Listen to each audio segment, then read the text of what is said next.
આ મોબાઈલમાં માથું નાખીને ચાલે છે, કંઈક તો ઉપર જો, કોકને મારી નાખશે મોબાઈલની વાહે તો.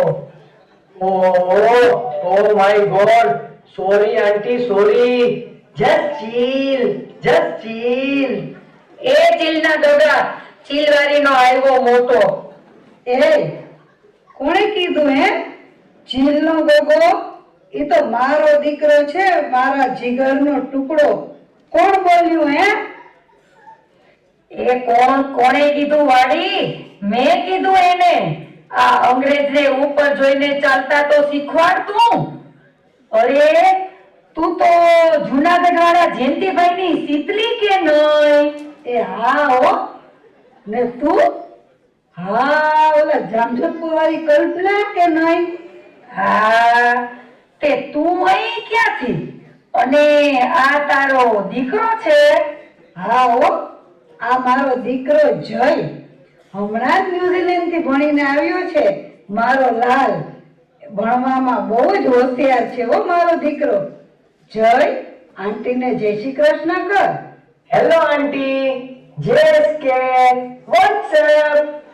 એ ઓલી શીતલ, આ તારો જય શું અંગ્રેજની જેમ ચીલબીલ અને વોટ્સએપ જ બોલે છે?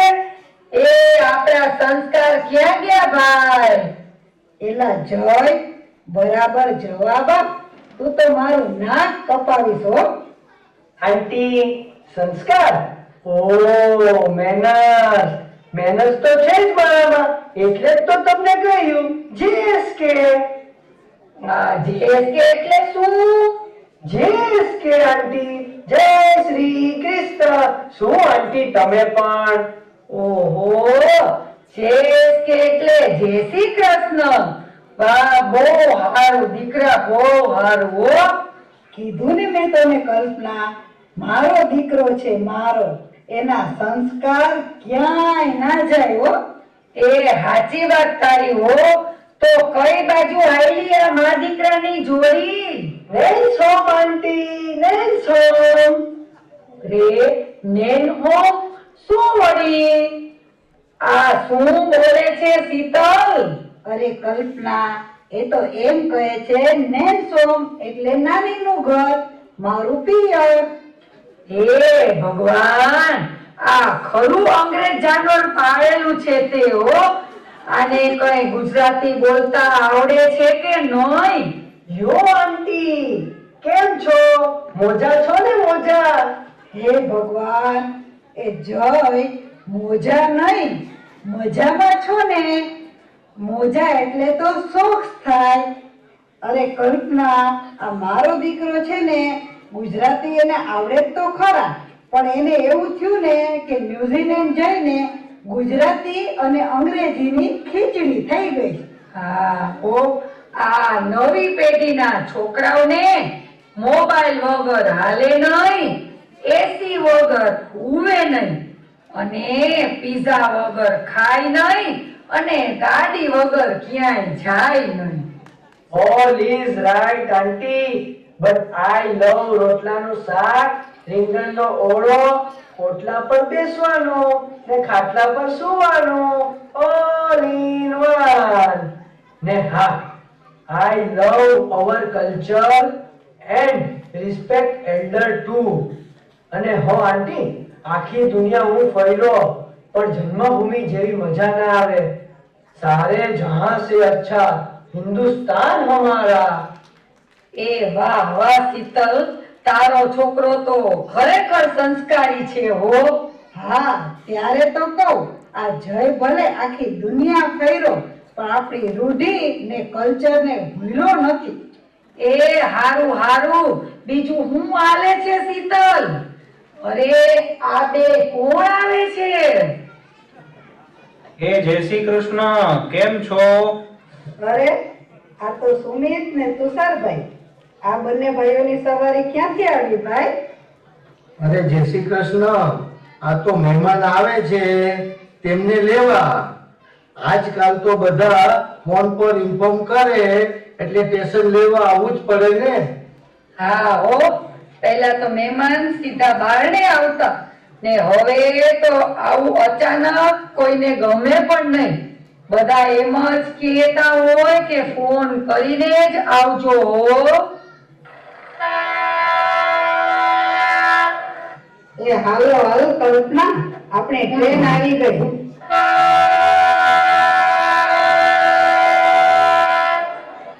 ચાલ જલ્દી જલ્દી ચડજે જય.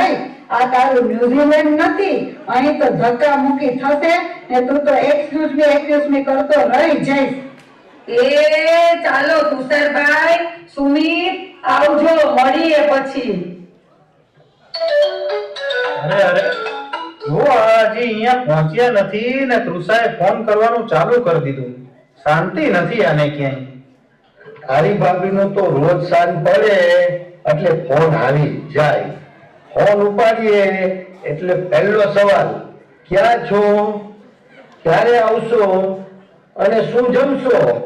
ભાઈઓ, તમારે આવા ફોન આવે ને, આપણે ભાવતું બનાવવાનું કહીએ તો તરત જ ના પાડી દે અને પછી બનાવે તો પોતાનું જ ધાર્યું.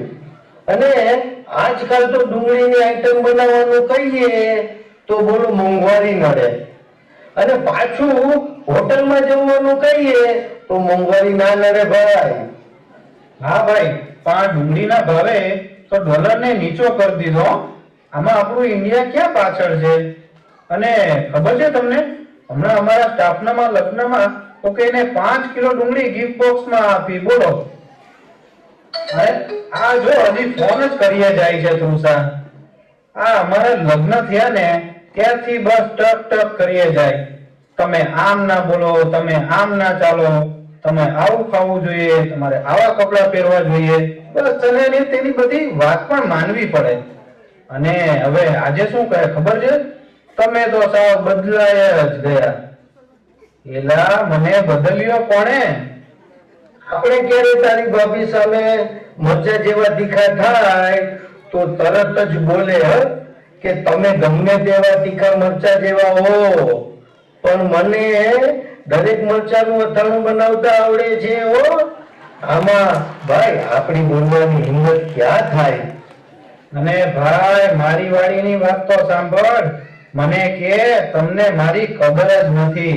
મારા માટે તો દૂર દૂરથી માગા આવતા હતા. વળી મારાથી ભૂલથી બોલાઈ ગયું. નજીકના તો બરાબર ઓળખતા જ હોય ને, એટલે ખાલી દૂરથી જ માગા આવે ને. બસ પછી હું 2 દિવસ સુધી ખારું ને તીખું શાક ખાધું. તું તો હિંમત વાળો, ડાયરેક્ટ પંગા લે યાર. પણ આપણે બંદા તો ઘરમાં પગ મૂકીએ અને ચહેરો જોય એટલે એમાં મનની વાત સમજી જાય. તો પણ સાલી કાલે સાંજે ગડબડ થઈ ગયું. બોલ. ગડબડ? કેવી ગડબડ?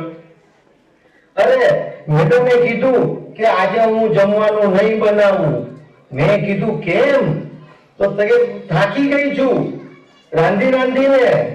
અને પછી આપણે બધા બોલી પડ્યા, અમે પણ થાકી ગયા છીએ ખાઈ ખાઈને. જો પછી એની માને વાટ લાગી છે મારી. અરે હા હા, સમજી ગયો ભાઈ. પણ સાંજે અહીં જમવાની વ્યવસ્થા છે. અરે કાલનું જોયું જશે. અરે મને લાગે છે ટ્રેન આવી ગયો.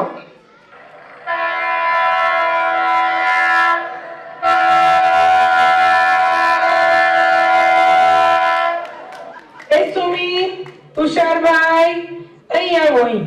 એ જય શ્રી કૃષ્ણ હો. કેમ છો? સારું થયો તમે બંને આવ્યા. આ સામાન ને આ બંને છોકરાઓ કંટાળો લેવડાવી દીધો મને તો, કંટાળો.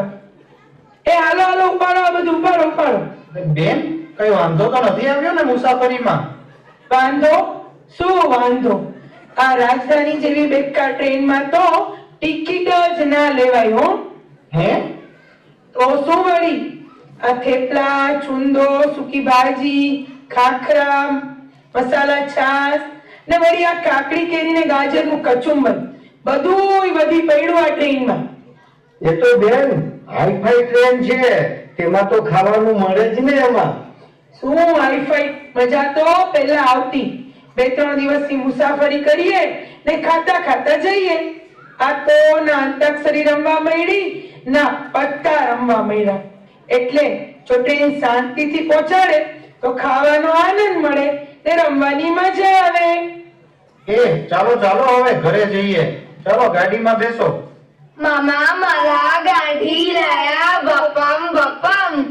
મામા મારા ગાડી લાયા બપમ બપમ. એ મામા પડીકા પાઓ ને. એ મામા ચોકલેટ દેવડાવો ને.